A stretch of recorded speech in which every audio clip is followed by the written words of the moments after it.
Hello and welcome to this fifth and last session of this of Lent, a pilgrimage. And today we are going to be looking back at the whole journey, a look at the whole journey. First of all, I'd like to thank all of you for tuning in whatever way. Some on during the live stream, some during some at different times. I feel very consoled and very honored that you all choose to follow this and to watch this little Lenten pilgrimage that we've been on. Thank you very much. Thank you for the support, and thank you for all the prayers that we have been making for ourselves and for each other.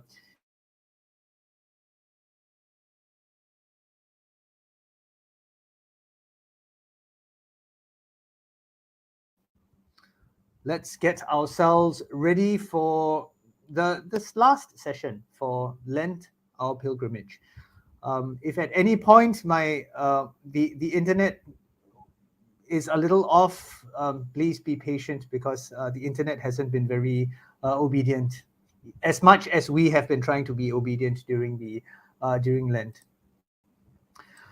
So I want to start with our prayer for this evening begins from Psalm 126. This was the psalm from the Mass of the fifth Sunday of Lent. What marvels the Lord worked for us! Indeed, we were glad. I think this is very fitting as we are looking at this stage. I know a couple of weeks ago I made this comment, and I still continue to make this comment about the Wednesday of Lent. And so we've passed Wednesday, and we're more or less on Thursday already, looking at Good Friday, very staring Good Friday in the face, and Good Friday is staring us in the face as well. And what we want to do before we take that step towards Good Friday, towards Holy Week, we want to look back. We want to look back at all the graces that we have received during these last weeks. We really want to say what marvels the Lord is working for us. What are these marvels that the Lord has given us? And we want to look at how we are glad, how we are joyful, because the Lord is giving us all that we need, not just during Lent, but throughout our lives. So I feel that that's a very good way of starting this, to think about the marvels of the Lord, to think about how we are grateful and glad for everything that the Lord gives us. So now we want to look at this journey. We want to look back at the journey that we've come. It's been 5 weeks, almost 5 weeks since Ash Wednesday, or almost 6 weeks since Ash Wednesday, and 5 weeks since we've started this journey together. We want to be able to do two things, as I put on the slide, to own our paths. That these paths are not paths that we're just following, but these are paths that we are owning. It's our route. You know, sometimes when you go in some of these forest trails or jungle trails, there is a path already there, and sometimes you just say, okay lah, follow lah. It's okay. We just follow that path, and we don't have any ownership of that. That path does not. We don't have a connection with that path. But when we look back at the journey, we look back, even though we did not create the path, that path was walked by us. And that journey that we walked through that path was significant for us. So whatever it is, even though we may not own physically that path, but the journey that we made on that path is something that we own. It's something that we treasure. It's something that we want to look back on, and to sort of see where the graces, and to examine the graces that we have. St Ignatius of Loyola always tells us that we want to be able to look back and see the traces of God in all that we do. And that's what it means by owning our paths. The next part is to ground our growth. We grow through this journey. We want to be able to ground our growth in the Lord.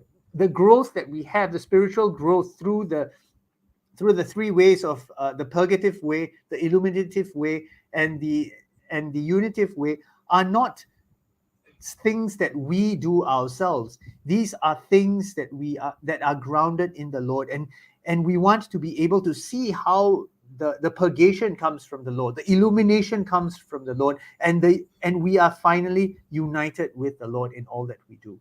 That is what we mean by grounding our growth in the Lord as we look back at the journey.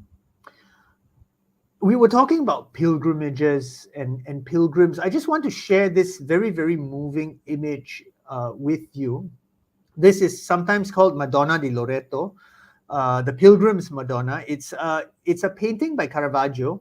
It's found in the church of San Agostino, the Church of St Augustine, the main Augustinian church in Rome. It was not very far away from where I was living for a while. And I only discovered this to my sadness only in the last year of my time there. And I visited this painting a couple of times. I was very, very fortunate to have been able to visit a lot of these paintings, to gaze upon them and to pray with them. If you'll notice, this is a very interesting painting of Our Lady. First thing is the baby Jesus is not quite a baby. Baby Jesus is quite large. So you can see that Jesus has grown. The other thing is Our Lady is dressed very simply and she's barefoot. And so some people criticize this painting because how can you paint Our Lady as if it's a normal, she's just a normal person? You can't. She's the queen. She's the Queen of Heaven. How can you do this? But I think Caravaggio had a point in doing this. Even if you look at the walls, the paint is peeling and everything. She is like us in all things but sin. The only difference that Our Lady had was that she was conceived immaculately. She has no sin. And so a lot of things flow from there. But in the rest of her life, she's very much like us with all the same struggles, and even more so because as she stood by the Lord at the cross. But you look at the two pilgrims, you can see the pilgrims really kneeling before our Lord and his mother, their feet dirty with the dirt of the road, and yet there's this look of adoration on their faces. And I find this painting so beautiful because you can see Our Lady, our Blessed Mother, accompanying us, looking upon these pilgrims, us, and allowing and looking upon us with mercy and telling us, look, my son is here with you. And so she accompanies us just as her son accompanies us as well. And so this is something that I feel is very, very important as we move forward, that we remember where Our Lady is. We remember how she is with us. We remember how she accompanies us in all that we do. So I'll just leave you with this with this painting as we move forward. We remember, I want to bring things together. Last week I showed this slide where we saw how the movements, the three movements of spiritual growth, the purgative way, the illuminative way, and the unitive way, of how we struggle, how we learn to choose, and how we choose to love. And this week I feel that we want to bring things together, and I want to bring things together with three things. Again, you'll notice that I always like three things, because three is more than two, because two sometimes feels not too many, and three is less than four, because four feels too many. And anyway, three is the perfect number. It's the number of the Trinity as well. So it's just me giving myself excuses because I can't find a fourth thing to talk about. But anyway, moving on. When we bring together our journey, when we look back at the journey, we want to look at three things. One is we want to look at the moments that we had with the Lord ourselves. Then the next thing is we want to look at the landmarks that happened while we were on this journey. And then we want to have this, they say hindsight is 2020. So we want to have a certain amount of hindsight as we look back at our journey and see how that helps us to move forward so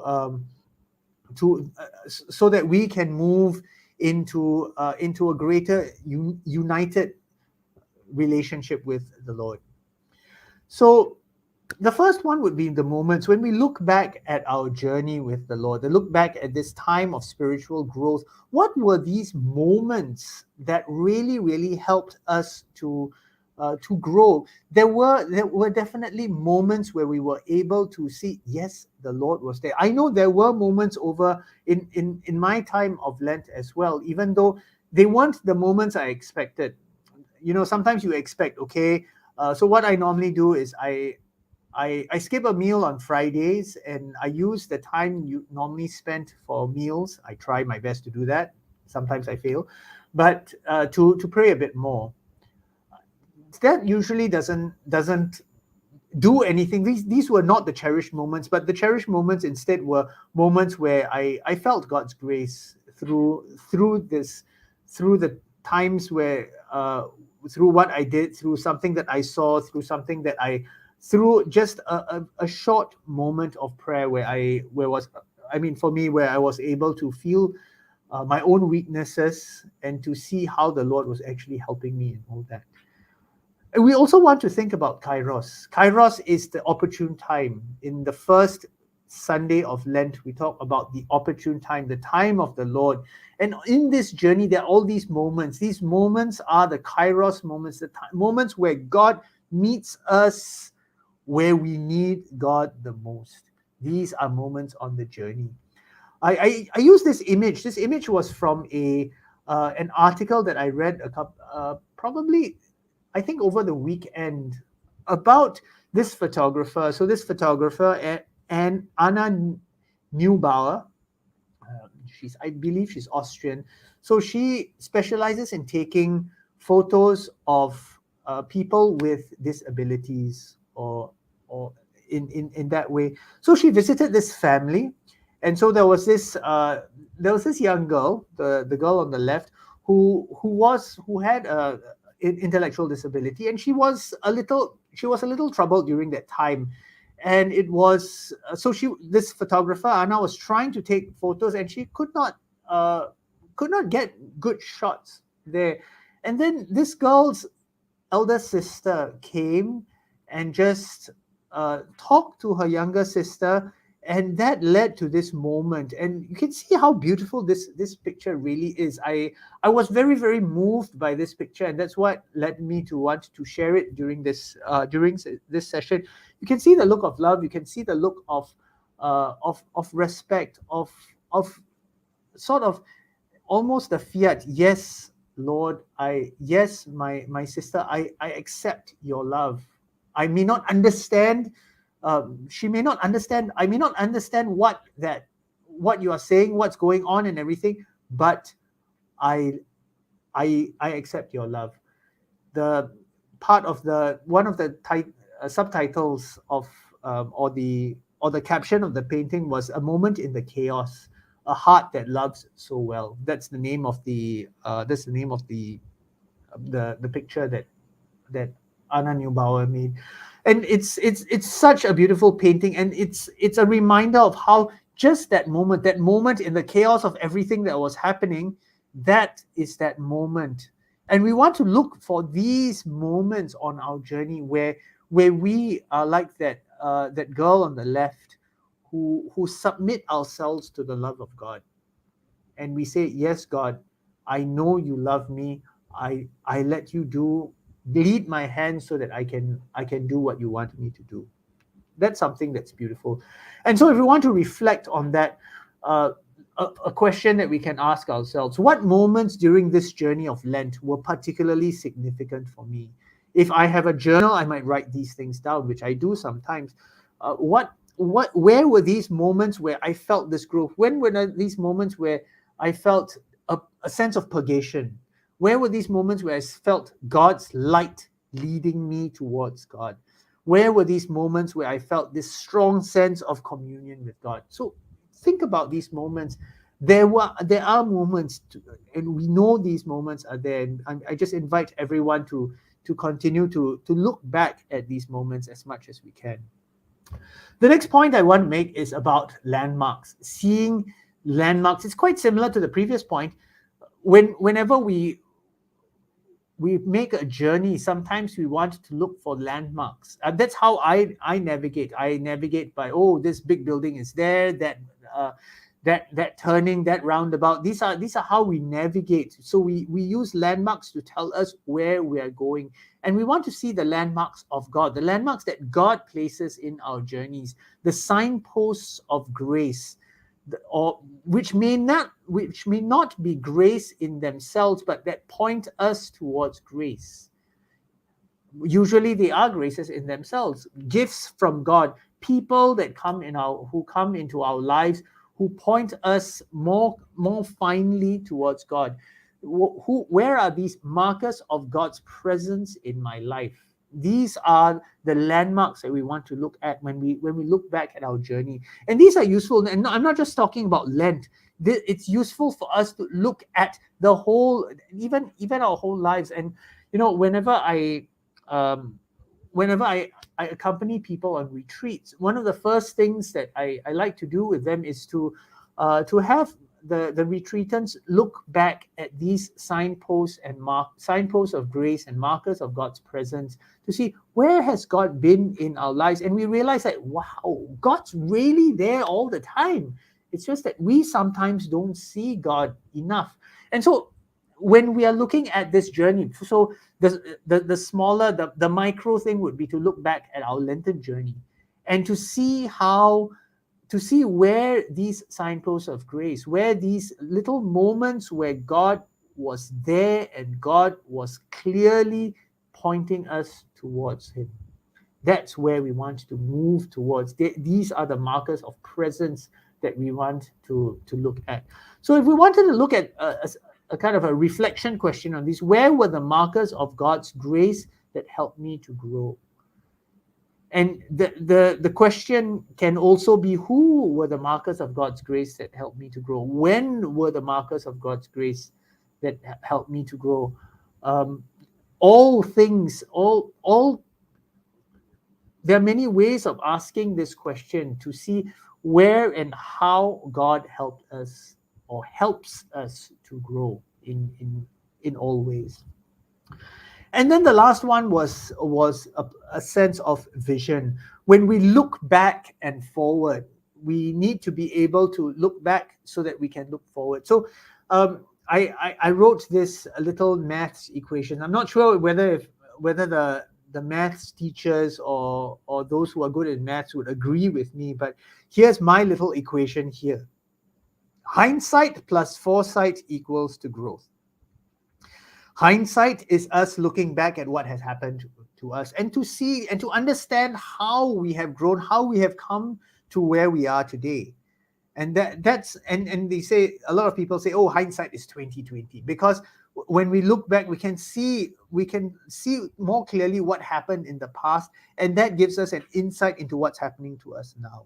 And with that sense of hindsight, we have foresight as well. We want to be able to look forward to where God may be calling us, where we may be moving towards, what are these desires that I have that allow me to move forward with God, or how am I allowing myself to be truly accompanied by God in all that I do.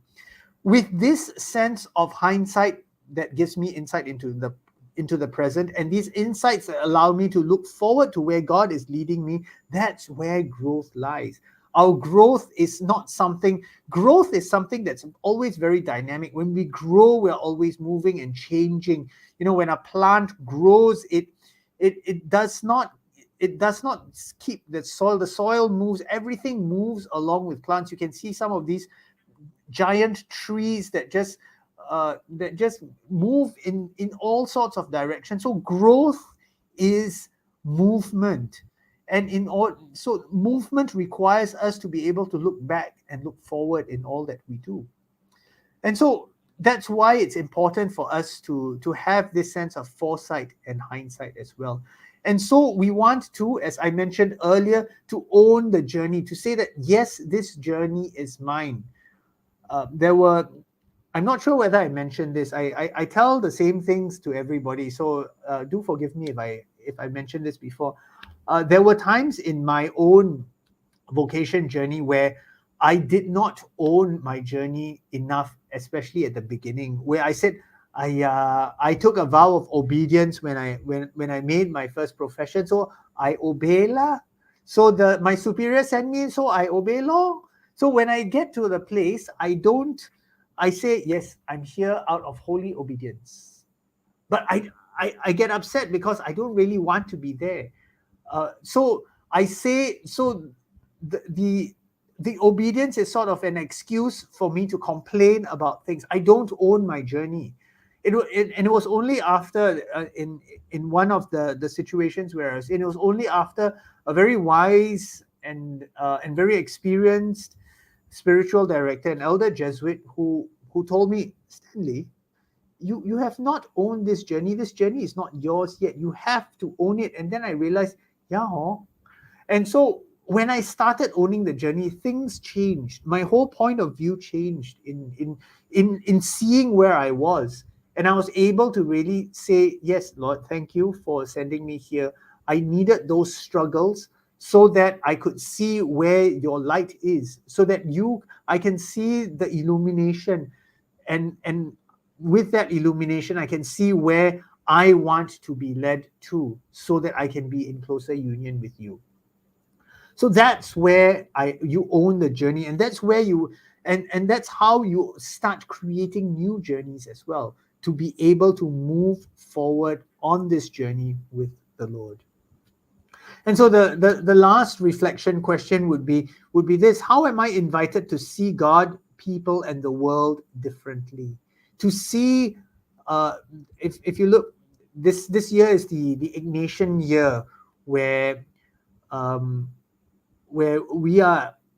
the Jesuits are celebrating the 500th anniversary of the conversion of St Ignatius.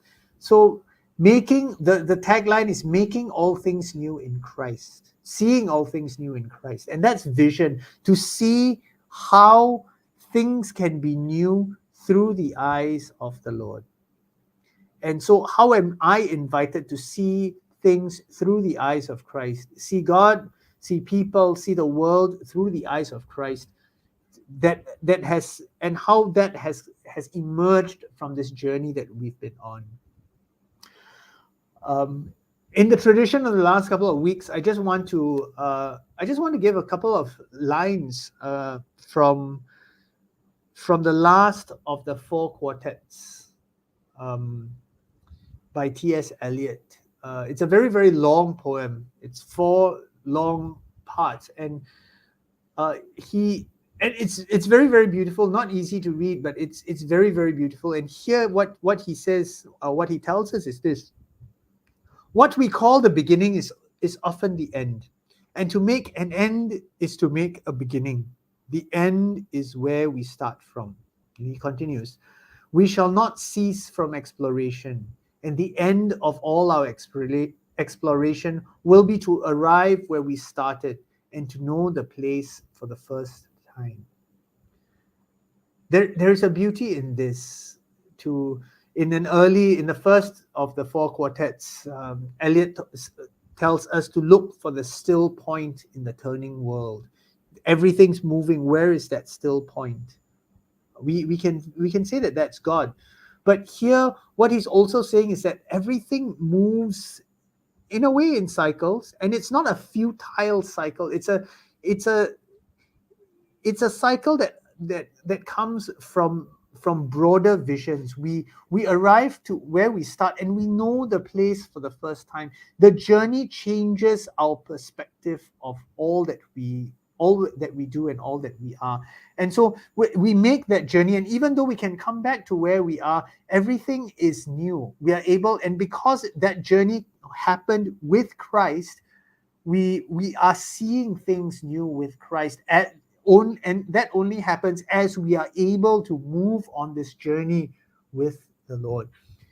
And so T.S. Eliot, in his brilliantness, in him being able to distill the sense of the journey so beautifully, excuse me, we are able to see that sometimes we feel that we're at the same place, but we're not stuck. We're not stuck in the same place. If we move on this journey, we are changed, and we are invited to continue to change as we continue to move on this journey with the Lord. And so I talked about this. Greater love hath no one than this, that one lay down one's life for one's friends. That's what Jesus told the disciples, and that's what the love of God is all about. And he goes on, or rather, in an earlier part of the same gospel, he also tells this: I give you a new commandment, that you love one another just as I have loved you. You should also love one another. I bring this up because I think this is at the heart of where this journey is leading us to embracing this new commandment to love one another. We're called to go on journeys not as a selfish sense of I just go on a journey and then I feel shook sindiri and that's it. But no, it's not. We're sent. We move on this journey so that we can come back to the same place, changed because we're able to love through the struggles, through the illumination. We're able to love because we grow in communion with God, and this is one of the objects of our journeys. And if we look at St Ignatius, St Ignatius was able to see this in his own sense of prayer and thanksgiving.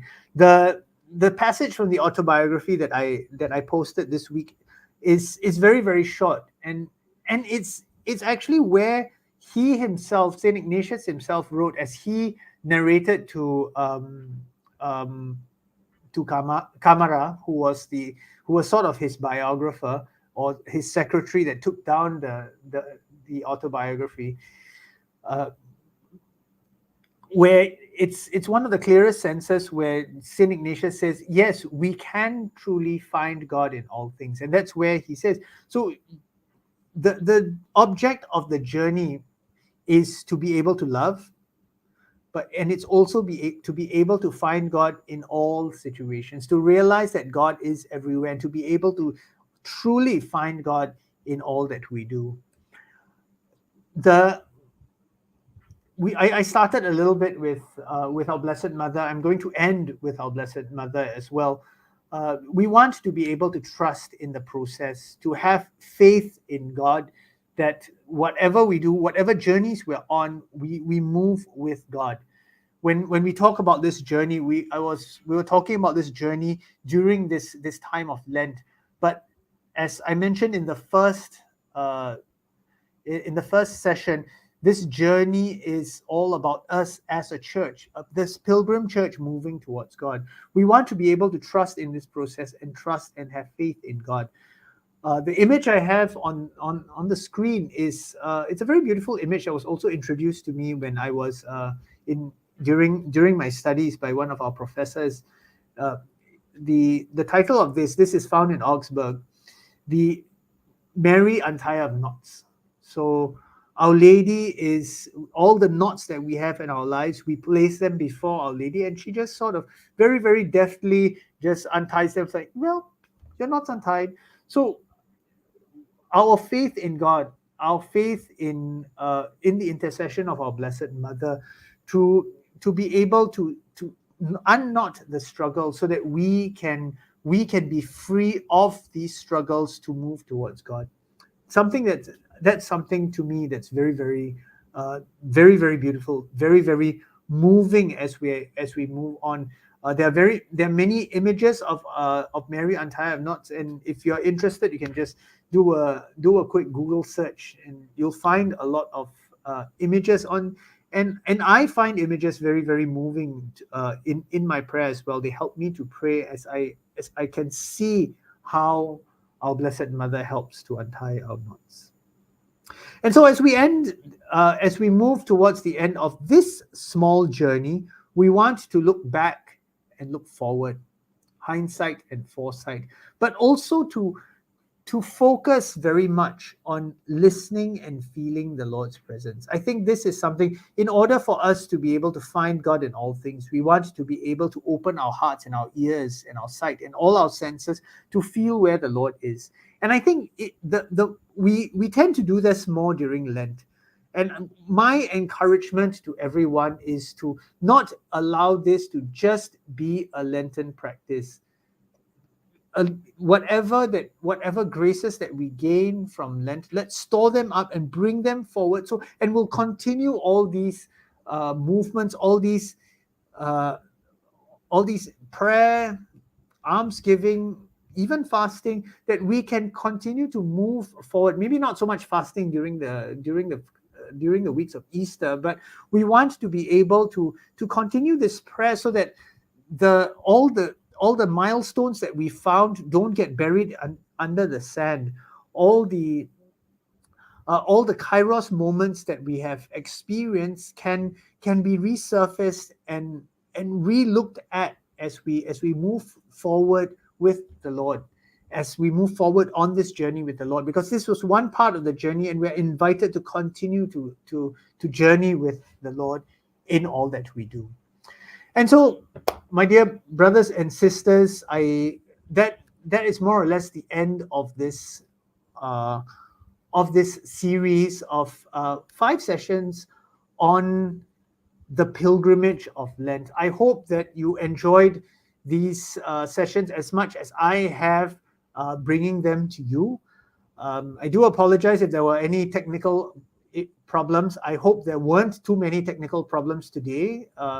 But as I mentioned before, St Isidore of Seville is definitely looking over us. His feast day was 2 days ago, so I think that's why everything's moving smoothly. But thank you so much, and I would just like to take this opportunity to wish all of you a very, very blessed Holy Week, a blessed Holy Triduum, and a happy Easter in advance. God bless all of you. As we started with our Blessed Mother, let's end this session with a prayer to her. Hail Mary, full of grace, the Lord is with thee. Blessed art thou amongst women, and blessed is the fruit of thy womb, Jesus. Holy Mary, Mother of God, pray for us sinners, now and at the hour of our death. Amen.